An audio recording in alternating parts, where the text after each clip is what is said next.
and we are your parental awareness chairs this year. And we just want to thank you guys for taking time out to come this morning. And I hope encourage y'all. We have an event every month, pretty much through January. Education events where you can hear from our brilliant, amazing lower school faculty. And also just times to get together as a community and be together. So we would like to thank our parental awareness grade level co-chairs, Amanda Stopper and Jane Hood.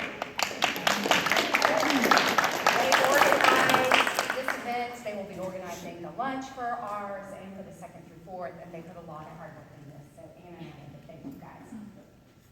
Now we'll get to the main event. I'd like to bring up our fearless leader over here and the beloved principal after only 1 year, Adele Painter, and she's going to introduce her power team. Awesome. Thank you so much, ladies. We appreciate your help. It's easy to be loved after first year. I say it's still the honeymoon period. That introduction lasts past year 1. But I'm Adele Painter. I'm the head of the lower school. I came from DC. Last year was my first year here. I was at a little school called Sheridan and have been so excited to work with this team of faculty. We thought today, so we're talking about early literacy, JKK in first grade, and we thought it would be most illuminating and most fun if you could actually hear a little bit from the teachers themselves who are in the classrooms with your kids. And they got some video snippets so you can actually see what it looks like and feels like in the classroom, which is really fun. If you at any time have questions during the presentation, we hope to keep this super informal, so just raise your hand, ask questions. We'll try and leave some time at the end. And if we start reverting into teacher babble and you have no idea what we're talking about in terms of terminology, that is a problem that we sometimes have as educators. Just say, can you explain what that actually means in layman's terms?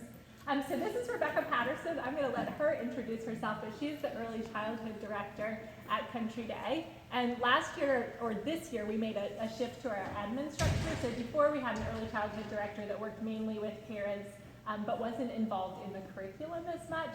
And for this year, we've made Rebecca in charge of teacher professional development, in charge of the students in that division, and in charge of the curriculum. So she's looking at that program more holistically, which I think is going to benefit our little ones in particular. And then Ashley Johnston is our director of studies, and her focus is on 2nd through 4th grade. So the reason behind that is that early childhood education is really different than elementary, and the best practices can be a little bit different. So we wanted somebody with that lens on building up that program. So this is Rebecca Patterson. Good morning, everyone. Introduce yourself. I'm Rebecca Patterson, and Adele just did a great introduction of me. This is my first year at Country Day, and I'm also from the DC area. I'm super excited to be here and to share with you the wonderful things that are happening in our JKK and first grade classrooms. She's also a mom. Oh, yes. Mom of a 4-year-old, 7-year-old, and a 9-year-old. So I'll talk a lot about what we can do as parents to support literacy development at home. If you guys want to just say who you are. I'm Lisa Daly. I teach kindergarten, and I've been at Country Day for 13 years now, all in kindergarten. Sherry Harris, I teach kindergarten, and I think it's my 15th year now at Country Day. I'm Anna Scott. I also teach kindergarten, and this is my 5th year at Country Day. I'm Erin Dudley, and I teach first grade, and this is my 3rd year at Country Day. Awesome. So we thought we'd start by giving you sort of our overarching guiding principles of literacy, and then we're going to get into the nitty-gritty of the components of it, and then towards the end we'll talk about supporting on the home front. So our biggest overarching goal for our students is to foster a love of literature. We want our students to know that they can read and write both for pleasure and for learning. And to accomplish this, our literacy program really taps into students' interests and passions, and it's grounded in authentic experiences. We differentiate our reading instruction to meet the students where they are at developmentally, and we do that through small group, one-on-one interventions in the classroom. And finally, our literacy program focuses on transferable skills and ideas. So we're not teaching just to one text. We're not saying, here's this book, and in this book, you will learn these skills. We're teaching skills that can transfer between books and also between genres in writing. So we're really encouraging students to be flexible about the application of skills and strategies. So as a teacher, I taught a bunch of different grades when I was in the classroom. I taught first grade was the first classroom I was in, then I went up to middle school and then down to fourth grade and have done second. as well, and kindergarten science, which was a whole different beast for the kindergarten teachers. I actually thought the jump from 1st to 6th was going to be the most different, but it was actually from 1st to kindergarten. There's a lot of learning that happens between those two grades. But my favorite thing to ever teach was actually early literacy, because I have to say the only way to describe the reading and writing process with little kids is it's just totally magical. And especially with students your age, the amount of growth that you see over just the course of a week is so transparent, and they are so excited by the fact that they're learning, and it's so concrete. You can just build so much energy and passion and excitement in your classroom around reading and writing. And I think our favorite experiences this year are in just the short time that we've been down in the lower grades this year looking, you can already see in all of those classrooms kids like completely overjoyed because they've mastered a skill they didn't have the day before. You see in JK and K, they suddenly discover that they can actually read books, and like just the pure joy in their faces, like they'll come running up to you and be like, I read this today. So it just makes the teaching and learning so much fun down there. The other thing that I always found really interesting about teaching those early grades is reading and writing are very, very developmental. So in 1st grade, in kindergarten, in JK, all the way up actually through 3rd grade, you are always going to have a really wide developmental range of readers and writers. That's wonderful. And it's also a challenge, and it's more challenging for some kids, especially those who are sort of more peer focused, because they'll see kids in their classroom who are carrying around really big chapter books, and they're still in more of the early reading phases. So one of the things that the teachers do a great job is just sort of normalizing that experience in the classroom, that we always have a really wide range of readers and writers in the classroom, and making sure that kids don't see reading and writing as one discrete skill, that there's so many different subsections, and you're going to shine in some areas, and some areas are going to be more challenging for you. If we are ever concerned, so like I was saying, there's that normal range that is very normal and no cause for concern. If we ever feel like they're falling outside that range, we'll let you know. Sometimes it's really just developmental, and it's just something to watch and see if it's going to click a little bit later. And sometimes it's an indication that we want to put some more early intervention work in place. And we can talk a little bit about the structures we have in place for that at Country Day as well. I think I covered everything. Oh, I say the most important thing in JKK and 1 is that kids actually see themselves as readers and writers. And I think that's what's really beautiful about the program that these ladies have helped create, is that they make a space in their classroom where the kids are authentically engaged in reading and writing and have a lot of excitement and passion about it and really want to share that experience with one another, which was really different. I don't know how you guys learned reading and writing, but I think I was in basal readers, which you sat in a circle and you did the round robin reading, and I fancied myself an exceptional reader when I was little, and I knew that I was in the blue group, which was like the high group, so I would sit there all cockily, like rereading my section I was supposed to read out loud for when it was my turn. No depth of understanding. I wasn't analyzing characters or doing any good reading work. They were really just focused on, can I word call, which is not particularly good reading instruction. So we'll talk about how that's different now in the classrooms. So I just had to show you this cute little video. In kindergarten the other day, they just did their first unit on reading. And they decided to parade around, and hopefully we'll get a chance to share this with you at the end. I have a video of it, but as a reading celebration, they all took their favorite books that they had read, and they walked through the school, and they walked through the 4th graders, and I don't know who was more delighted, the kindergartners or the 4th graders, because the 4th graders were lined up cheering them on because they had accomplished their first big reading task. But here's what they were cheering at the end. I'll show you this part. We are readers! We are readers is what they are saying right there. And that's such an important thing for them to think about, because when they have that confidence, when they're approaching books, thinking about the fact that they're going to be using lots of different ways of making meaning in a text, you can push them really, really far. So we'll save the video for later. Well, now, there we go. Now we're stuck. I see, now we're stuck. I'll just refresh. There we go, perfect. I sent poor Ryan home, and now I'm going to mess up our presentation. Ta-da! All right, I wanted to talk a little bit about the junior kindergarten program.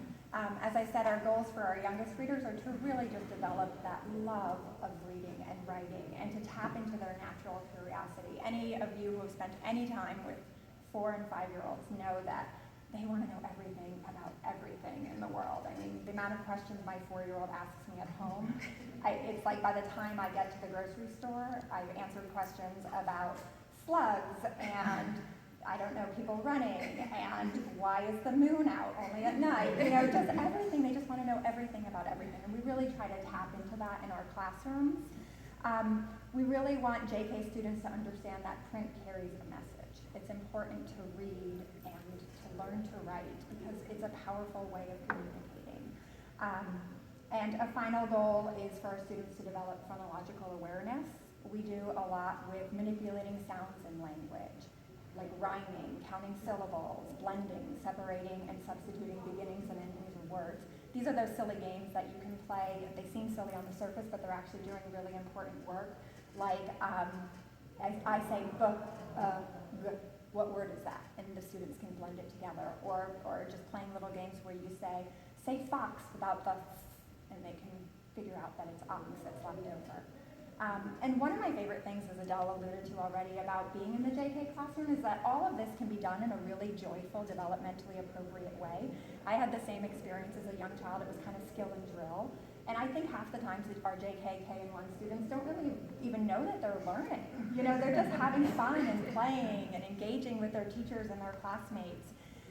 And the physical classroom environment plays a large role in this for our JK students.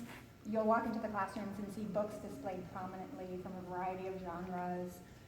You'll also see children's drawings and their writing attempts. And I don't know, every time I walk in, someone's pulling me over to show me some work that they've done with such pride. And it's really wonderful that already they're viewing themselves as readers and writers. Our JK teachers focus on oral language development by really engaging children in conversations, just talking to kids, talking about interesting words and vocabulary, discussing new word meanings. They read aloud, I can't even imagine how many books in a week. They just countless books they're reading aloud to their students. And they're really focusing on the expression of ideas and developing reading comprehension skills. Even at that young age, they're really doing a lot of important work with our students. So a lot of really fabulous literacy instruction is happening in our JK classrooms. Our students are learning through classroom discussions, read aloud songs, games, and free and structured play. And I wanted to share another video with you. In this clip, Shemalola and Ruthie are reenacting Goldilocks and the Three Bears.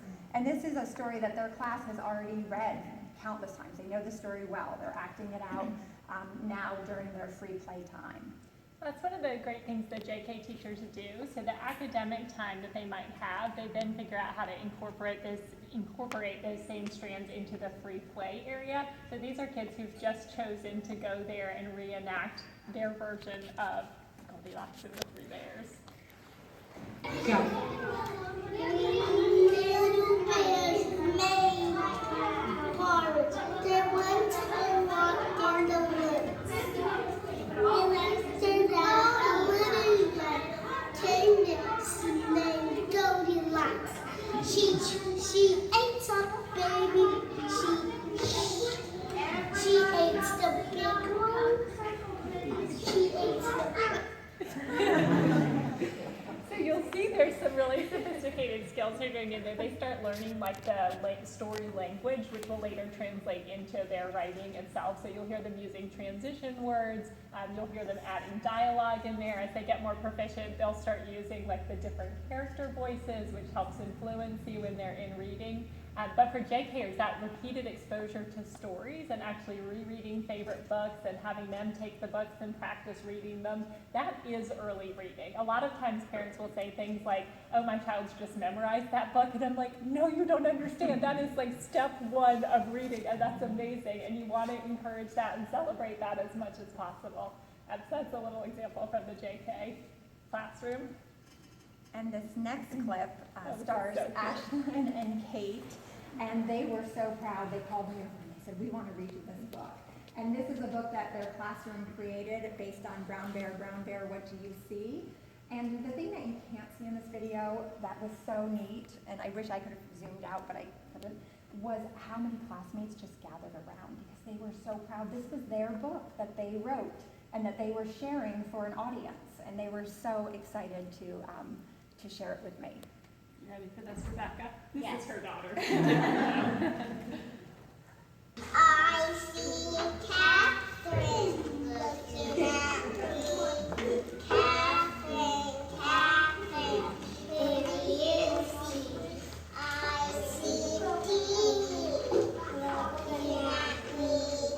Dee, who do you see? I see.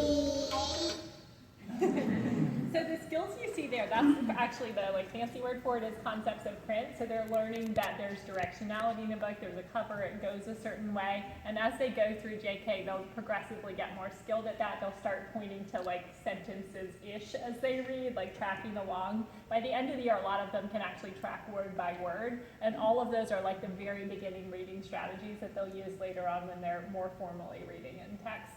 But their excitement and taking that repetitive pattern book that they learned with Brown Bear, what do you see, and then making it their own, super exciting for them, and also a fun way for them to get to celebrate the members of their community because they're still working on learning the names of the people in the classroom. So it's a lot of those social skills are being reinforced in there as well.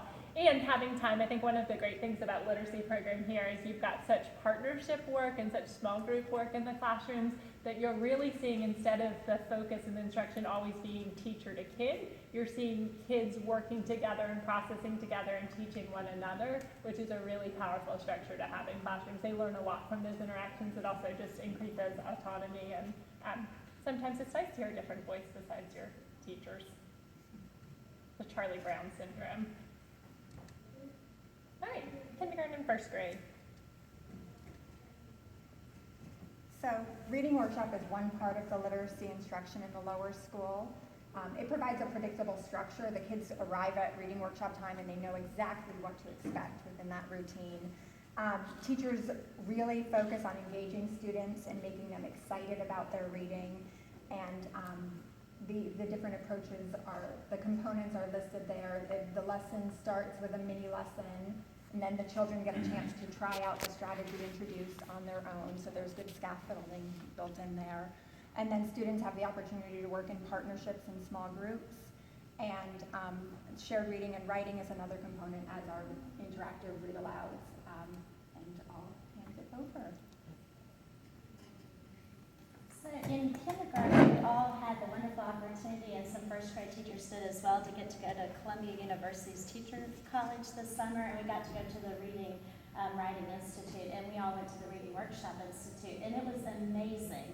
And I think one of the takeaways as far as reading workshop is all the research really shows that students need time to actually read, and lots of time to read, and that a lot that involves their progress in reading is centered around the volume that they read.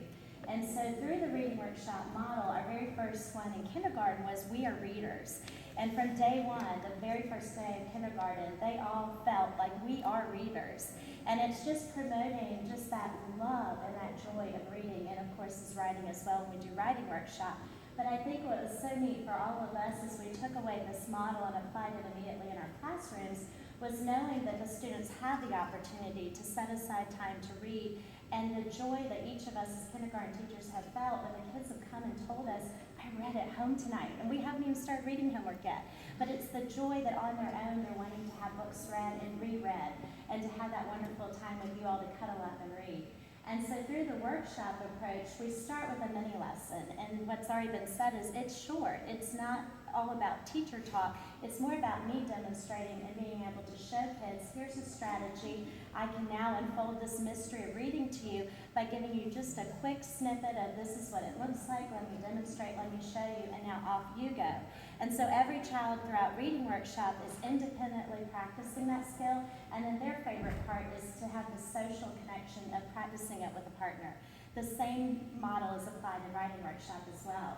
So after we do our off you go, then they know that I'm doing my individual reading time and then the partner reading time, and already establishing to find those cuddly, great spots in the room to be able to cuddle up with your partner, to be able to read with them.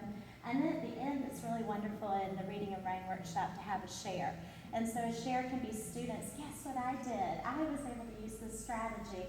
Or it could be the teacher highlighting, here are some of the strategies I noticed that you all were doing.